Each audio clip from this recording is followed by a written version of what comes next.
Kapayapaan at pag-ibig ang sumatin mga kapatid, isang mapagpalang araw sa ating lahat. Ang ating pong pag-uusapan ngayon at ating magiging topic ay ang The Eternal Spirit of God. The study on the person and work of the Holy Spirit. Pero ang ating magiging topic sa ngayon ay ito munang person of the Holy Spirit. Sabihin, kikilalanin natin siya. Yung kanyang being, yung kanyang nature.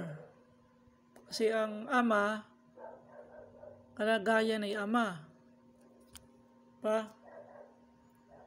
Mapakita muna natin ito. Ang Ama, siya yung Ama. Yung Anak, siya yung Anak. Yung Espiritu Santo, siya yung Espiritu Santo. Ibig sabihin, may kanya-kanyang kalalagayan. Hindi siya pwedeng yung Espiritu, siya yung Ama. Yung Espiritu, siya yung Anak, hindi pwede. Kasi binigyan siya ng sarili niyang kalagayan. Siya nga yung pinag-aralan natin dun sa part 1. Siya yung mga aliw. Siya yung comforter. Siya yung the Spirit of Truth. Siya yung Spirit of God, the Holy Spirit, Holy Ghost. Pero ngayon, ang ating pag-aaralan ay eto muna kasi medyo mahaba itong topic na to eh. The person of the Holy Spirit. Ibig sabihin, ang Holy Spirit po ay hindi lang po ito isang active force, kundi ito ay isinugo ng Diyos.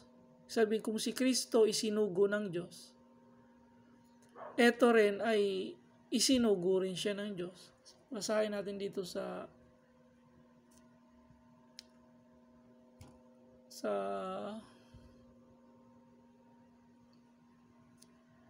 Juan 14. Si dito ipinakilala ng Panginoong Hesukristo yung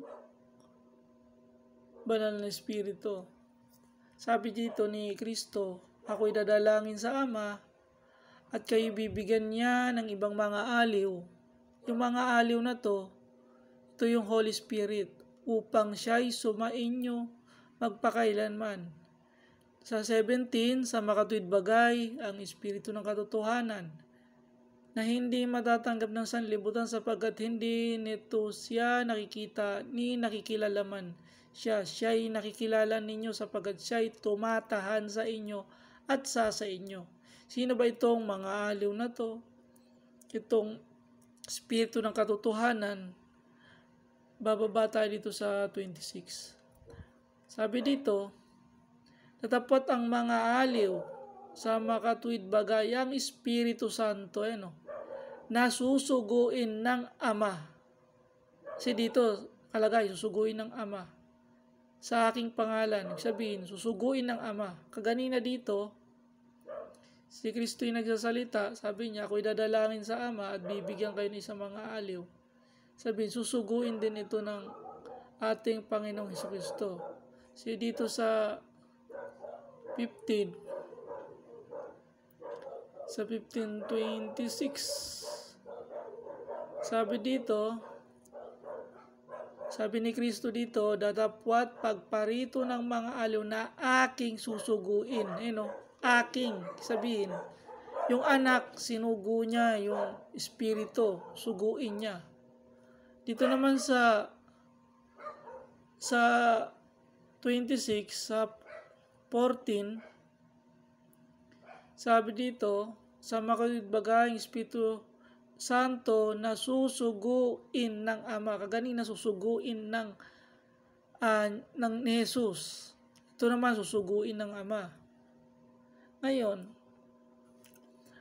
ang ating magiging topic ngayon ay itong person of the Holy Spirit. Kikilalanin natin ito. Ano ba yung kanyang being? Sabi kasi ng iba, sabi nila, isa lang daw tong active force. Kumbaga sa elektrisidad, parang nagbibigay lang to ng ng kuryente sa elektriko. Parang ganun ba? Pero hindi nila alam na malalim po ang Holy Spirit kung ating pag-aaralan. Sabi dito, the external Spirit of God study on the person. Pero bago yan, basa muna tayo dito sa unang 2 Pedro 1. Sabi dito, na maalaman mo na ito na alinmang hula ng kasulatan ay hindi nagbuhat sa sariling pagpapaliwanag.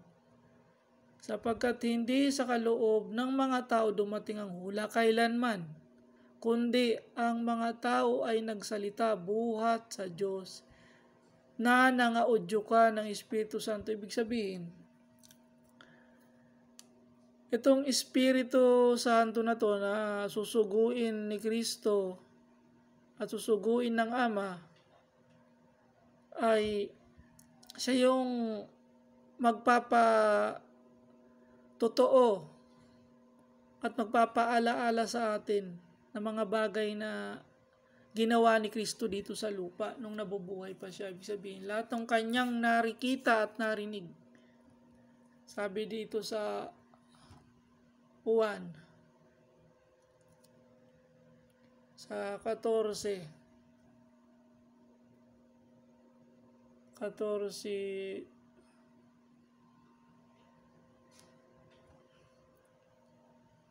dito sa 16 pala, 13.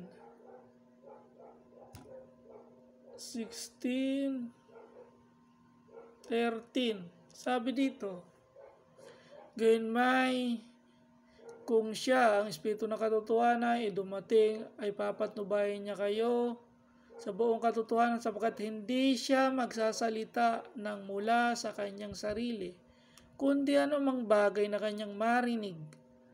Ang mga ito ay kanyang sasalitain at kanyang ipapahayag sa inyo ang mga bagay na magsisidating. Ibig sabihin, isa sa person ng Holy Spirit, yung foresight. Ibig sabihin, alam niya yung mga bagay na magsisidating. Kasi alam niya ipapahayag sa inyo ang mga bagay na magsisidating. Sabihin, alam niya. Baga ito, Holy Spirit na to ay meron siyang alam niya yung mga bagay. Yan, isa sa mga person ng Holy Spirit ay alam niya ang mga bagay. Yan. Pisa na natin dito sa the person of the Holy Spirit. Pero pakita ko muna yung natin. Yan. Sabi dito, the Holy Spirit is eternal. Ibig sabihin, siya ay everlasting, forever. Yan nakatumbas ng eternal, everlasting, forever.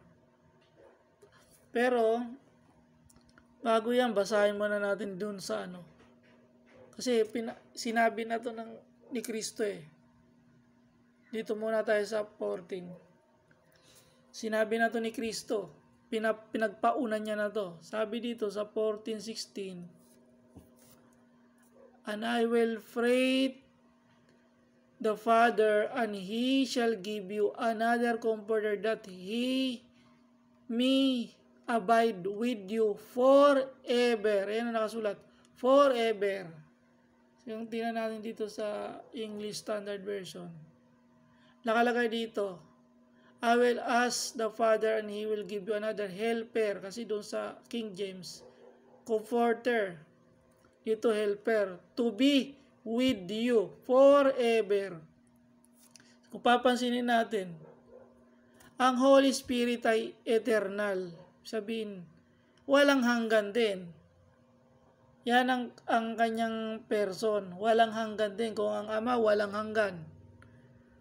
Ang Anak, walang hanggan. Ang Espiritu Santo ay forever. Malinaw naman, nakasulat. Diba?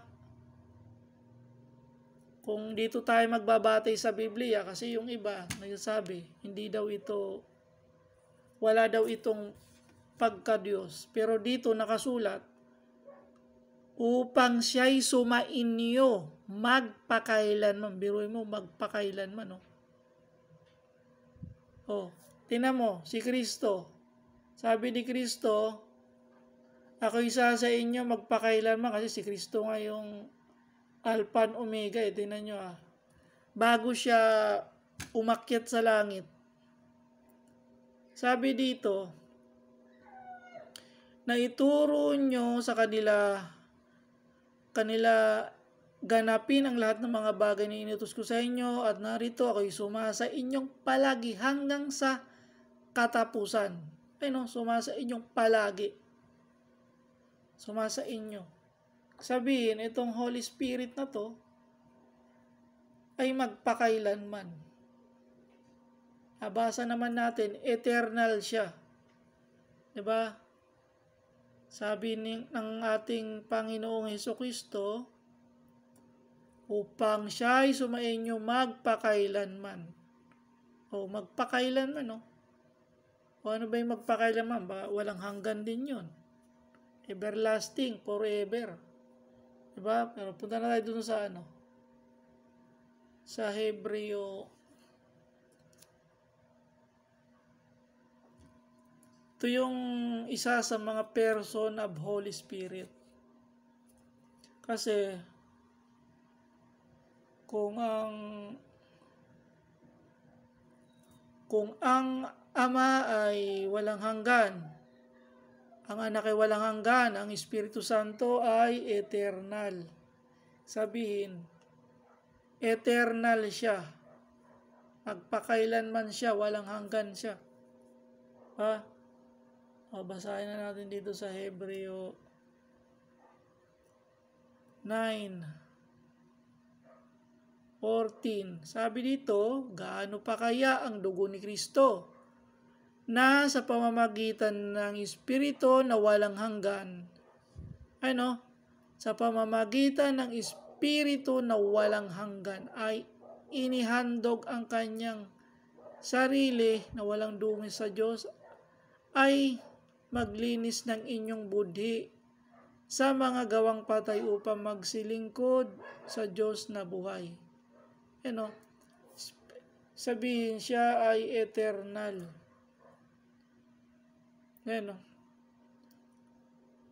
Eternal Spirit. Kasi yung pupunta tayo dun sa dito sa interlinear. Ito sa interlinear, ito yung hindi alam nung mangangaral sa kabila. Hindi siya gumagamit ng interlinear. Sabihin niya, paano natin mababasa yung yung Hebrew? Meron tayong interlinear. Pag sinabing interlinear, nakasulat din siya sa Grego o o Hebrew man. Tapos dito sa kabila, nakatapat yung yung English, dito Greek. Natural, hindi mo talaga ito maiintindihan. Pero gagamit tayo ng interlinear.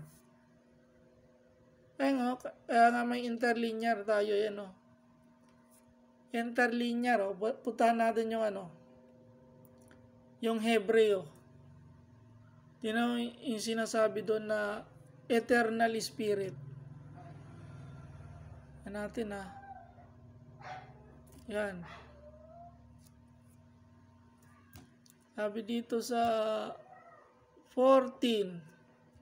Yan Yan nyo. Yan ang paggamit niyan. Ayan ang interlinear. Kasi yung iba, paano natin mababasa itong Grego, Hebreo? Kasi ang Old Testament isinulat sa Hebrew manuscript. Ang New Testament isinulat sa Greek manuscripts. Sabi niya, paano natin mababasa yan? Kaya nga gagamit ang interlinear Sabi dito, yung eternal spirit, ayun yung pneumatus. Sabihin, eternal. Pag sinabing eternal, ang katumbas niyan ay everlasting forever. Diba? Binasa naman natin dito sa John 14:16. Diba? John 14:16. Ito sa English Standard. Yan. Dito sa English Standard. Sabi dito, I will ask the Father and He will give you another helper to be with you forever. Diba? Titingnan nyo dito, ang Spirit ay eternal, everlasting, forever. Sabihin, eternity, walang hanggan, ang eternal O tingnan natin kung sino yung yung sabihin Spirit Pneuma, Matos, Pneuma yan Pneuma, ibig sabihin Spirit, wind, breath. Yan ang ibig sabihin ng Holy Spirit. Yan ang ibig sabihin yan. Definition, Spirit, wind, breath. Sabihin, sa Hebreo, ruwak. Sa Hebreo, ruwak. O sa Grego, pneuma. O ruwak, pneuma. Hebreo, Grego. Yan ang gamit ng interlinear. Kaya nga tayo may interlinear. Ba? O balik tayo dun sa Hebreo, Hebreo, isa sa person ng Holy Spirit siya ay eternal.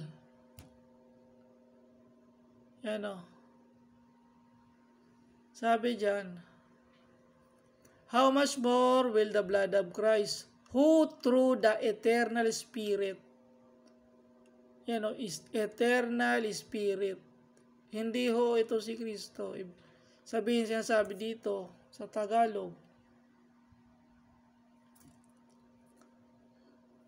sabi dito, gaano pa kaya ang dugo ni Kristo na sa pamamagitan ng Espiritu na walang hanggan ay inahandog ang kanyang sarili. Sa pamamagitan ng Espiritu na walang hanggan. Diba? Ito si Kristo. Ito yung Espiritu. Ibig sabihin, magkaiba. Sabi nung isang nangangaral doon sa kabila, yung Spirit of God daw, si Kristo daw yon, yung nandito sa Genesis 1:2. Isisingit lang natin to. Yung Espiritu ng Diyos, si Kristo daw to. Samantalang, dito sa Mateo 3:16, kung siya ang Espiritu ng Diyos, bakit nandun pa sa ilog Jordan? At nang mabautismohan si Jesus, pagdakay umahon sa tubig at narito nangabuksan sa kanya ang mga langit at nakita niya ang Espiritu ng Diyos. Magkaiba Kung ang Espiritu ng Diyos si Kristo yun, bakit nandito sa ilog Jordan? Diba? Ang Espiritu ng Diyos, tulad ng isang kalapati galing sa langit, bumaba nga Bumaba. Sabihin, ang Holy Spirit ay eternal. Yan ang isa sa mga person ng Holy Spirit. Mahaba pa to, sobrang mahaba pa tong topic natin. Baka magkaroon pa to ng hanggang part 4. Mahaba. Ang susunod naman ay ang Holy Spirit ay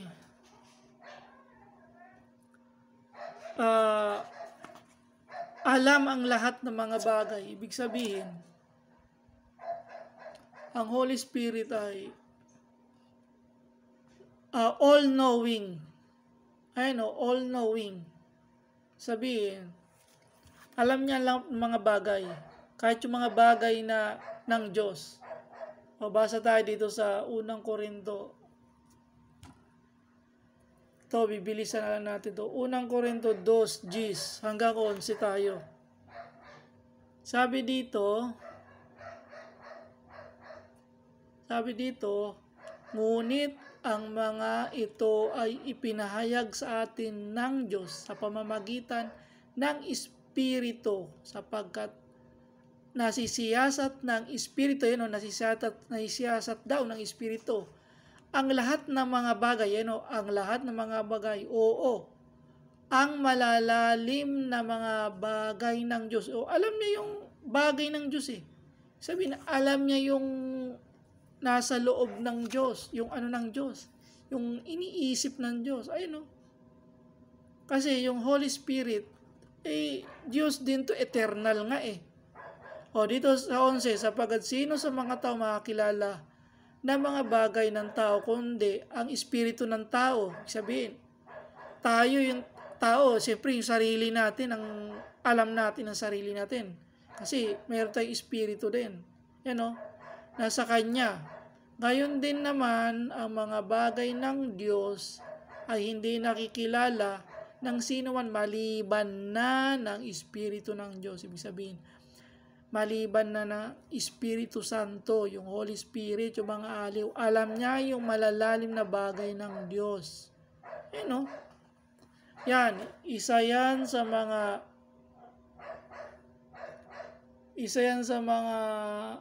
person of the Holy Spirit. Yan. Sunod natin ay ang Holy Spirit ay makapangyarihan. Sabihin, ang Holy Spirit ay makapangyarihan. Basa tayo dito sa Roma. Sa Roma 15. Sa Roma 15:13. Sabi dito, puspusin nga kayo ng Diyos ng pag-asa ng buong kagalakan at kapayapaan sa pananampalataya upang kayo'y managana sa pag-asa sa pamamagitan ng kapangyarihan ng Espiritu Santo. Kung babalikan natin dito sa sa 11, sinasabi ito sa Roma, yung mga hintil, sabihin,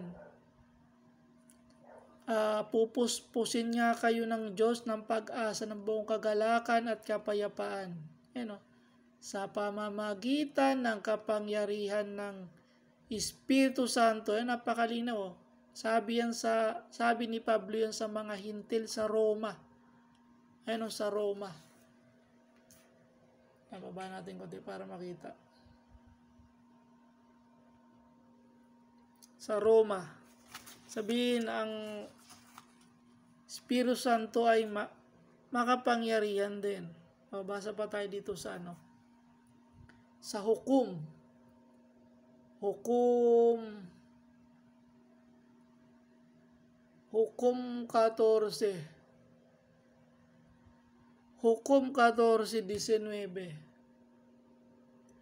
Ito yung si Samson, kung paano siya binigyan ng kapangyarihan ng Diyos. Hindi dahil sa kanyang buhok. Dahil yon sa kapangyarihan. Sabi dito, at ang Espiritu ng Panginoon ay makapangyarihang sumakaniya at siya'y lumusong sa Askalon at pumatay ng 30 lalaki sa kanila.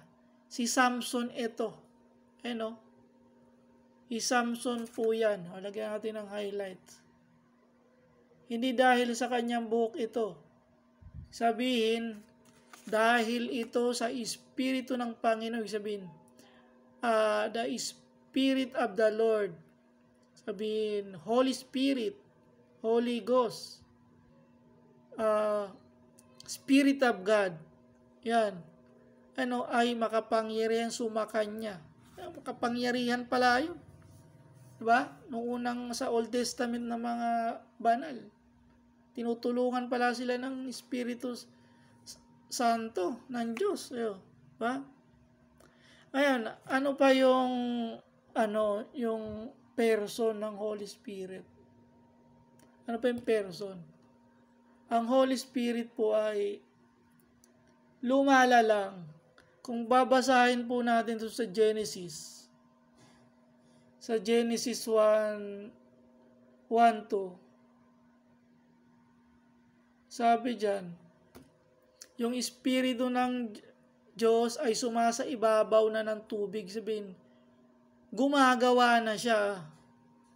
Sabihin, itong Holy Spirit na to, yung Espiritu Santo, co-creator na to, na gumagawa na siya, hovering, o kung sa English natin basahin, sabi dyan, move upon the face of the water. Sabihin, move upon the face of the water, kasama na siyang lumalalang. Medyo mahaba itong natin. Lumalalang. Ngayon, ano pa yung Holy Spirit? Ang Holy Spirit ay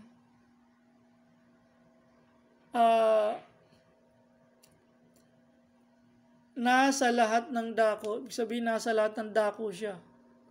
Pasa tayo dito sa sa awit. Kasi mahaba pa tong topic natin. Kunti pa lang to dito sa awit 139,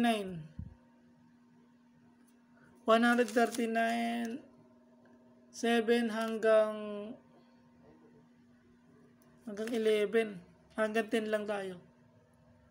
Sabi dito, saan ako paparoon na mula sa inyong espiritu, o saan ako tatakas at mula sa iyong harapan? Kung sumampa ako sa langit, nandun ka. Sabihin, halimbawa tayo na rapture tayo, punta tayo sa langit, nandun din yung espiritu. Tapos kung gawin ko ang aking higaan sa Siyol, halimbawa namatay tayo, punta tayo doon sa Siyol, na andun siya, ibig sabihin, kaya niyang pumunta doon. Kasi ang Holy Spirit niya ay nasa lahat ng dako. Omnipresent siya. Sabi dito, kung aking kunin ang pakpak sa umaga at tumaan sa mga pinakadulong bahagi ng dagat, doon may pinapatubayan ang iyong mga kamay, kanang kamay ay hahawak sa iyo. Kasi sabi doon sa yung Diyos kasi omnipresent din dito sa 24, kung naaalala ko pa, lang. Ito, 23 pala. Sabi dito sa 23. At tingnan natin, mo ang Diyos. Sabi dito, ako bagay Diyos lamang ng malapit, sabi ng Panginoon, at hindi Diyos na malayo. May makakapagkubli bagang sino man sa mga lihim, na dako na hindi ko nakikita siya. Sabihin, yung Holy Spirit nasa lahat ng dako. Sabihin, kung Ama ay nasa lahat ng omnipresent yan. Ang Anak, omnipresent din. Ang Espiritu Santo, omnipresent din. Ibig sabihin, nasa lahat ng dako siya. Ngayon, last, ang Espiritu Santo ba ay God, Diyos din? Kasi, titingnan natin dito sa John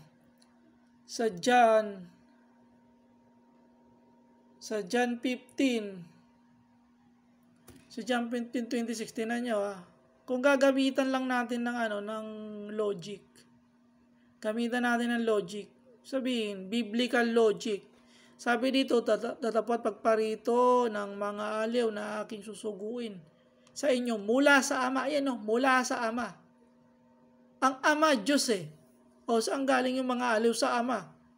Kung ang Ama ay Diyos, kung ang mga aliw ay galing sa Kanya, edi Diyos din yun. Diba?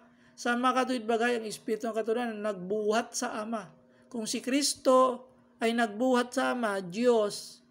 Eto rin, Espiritu, nagbuhat sa Ama, Diyos. Logic, biblical logic. Gagamit tayo ng biblical logic. Diba? Dito pa tayo sa sa Gawa 5. Sa Gawa 5. Ito, gagamitan lang din natin ng biblical logic. Sabi dito, dapat sinabi ni Pedro, Ananias, bakit pinuspos ni Satanas ang iyong puso upang magsinungaling sa Espiritu Santo? Magsinungaling sa Espiritu Santo. At upang malingid ng isang bahagi ng halaga ng lupa. Sabi dito sa 4, nang yaoy nanatili pa, hindi baga yaoy nanatili sa iyong sarili, at nang maipagbili na, hindi baga nasa iyo ring kapangyarihan. Ano inisip mo pa mga bagay na ito? Iyong puso, hindi ka nagsinungaling sa mga tao, kundi sa Diyos. Kundi sa Diyos. Ibig sabihin, yung Espiritu Santo ay Diyos. Yan ang malinaw. Gagamit tayo ng logic. Dito pa lang sa sa John 15:26 Diba? Kung si Kristo buhat sa Ama, ay Diyos yun. Diba? Kung ang Espiritu Santo ay mula sa Ama, Diyos yun. Kasi walang bagay na lumalabas sa Ama na hindi Diyos. Yun ang katotohanan. Walang bagay na parte ang Ama na hindi Diyos. Kasi ang Espiritu Santo, kasama na sa paglalang, nasa eternity na sila. Naandun na ang Espiritu Santo. Sabihin, yan ang person ng Holy Spirit. Siya ay walang hanggan. Alam ang lahat ng mga bagay, nasa lahat ng dako, makapangyarihan, lumalalang. Ibig sabihin, Diyos din siya. Lumalalang. Pasadaan lang natin to. Lumalalang din yon.